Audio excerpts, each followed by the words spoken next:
अब clinical examination देखो, जो डर्मल स्टेनिंग है यानी कि जो स्किन की स्टेनिंग है, उससे आप एक प्रोग्रेस लगा सकते हो। लेकिन जो जॉन्डिस बच्चों में होता है वो सिफेलो टू कॉर्डल डायरेक्शन में होता है, जैसे यहाँ से नीचे तक फैलना शुरू करेगा।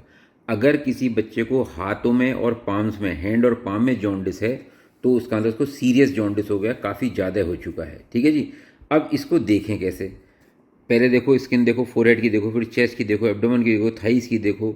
स्क्लेरा में तो देख ही लेते हैं, वो तो है ही, स्क्लेरा में तो बहुत जल्दी पकड़ लेंगे। लेकिन बॉडी पे स्टेनिंग अगर हो रही है तो डीप जॉन्डिस शो करता है। अब देखो, अगर बिलरुबिन 4 to 6 के बीच में है तो जोन 1 है, 6 से 8 के बीच में तो जोन 2 है, 8 to 12 है तो जोन 3 है, 12 to 14 है तो जोन 4 है, और 5 और का इस तरीके से बढ़ता चला जाएगा। तो ये आपको याद रखने हैं जोन्स। ठीक है जी।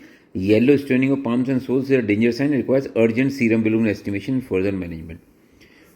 अच्छा जी। अब जो टोटल सीरम बिलिरुबिन है, ये तो है नहीं कि भाई हर बार बच्चे को प्रिक करते रहो, तो आप क्लिनिकली प्लस एक मेथड होता है ट्रांसकुटेनियस।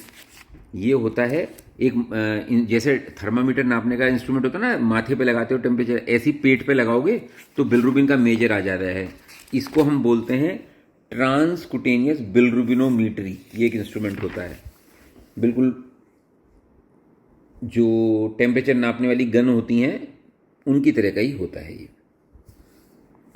अब newborn detected to have yellow discoloration of the skin beyond the legs और when there clinical assess total serum bilirubin approach phototherapy range should have lab confirmation and total serum. मतलब जब पहले तो आपने क्लिनिकली देख लिया प्लस ट्रांसकुटेनियस तरीके से देख लिया, लेकिन जब दिख रहा है भैया बढ़ रहा है जॉन्डिस, तो फिर आपको बिलिरुबिन भी करना पड़ेगा, और फिर उसका ये भी देखना पड़ेगा कि वो डायरेक्ट है या इनडायरेक्ट है।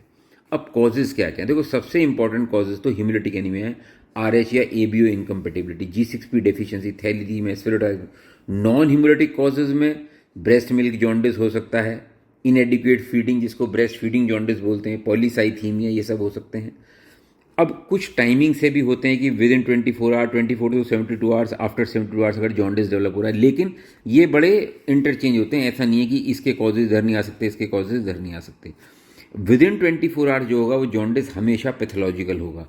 Haemolytic disease, RH ABO incompatibility होगी, इन्फेक्शंस हो सकते हैं, इंट्रायूट्राइन, वायरल, बैक्टीरियल, ये सब हो सकते हैं, मलेरिया, G6P डेफिशिएंसी।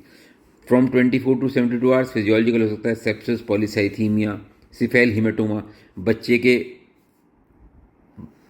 जम जाता है एक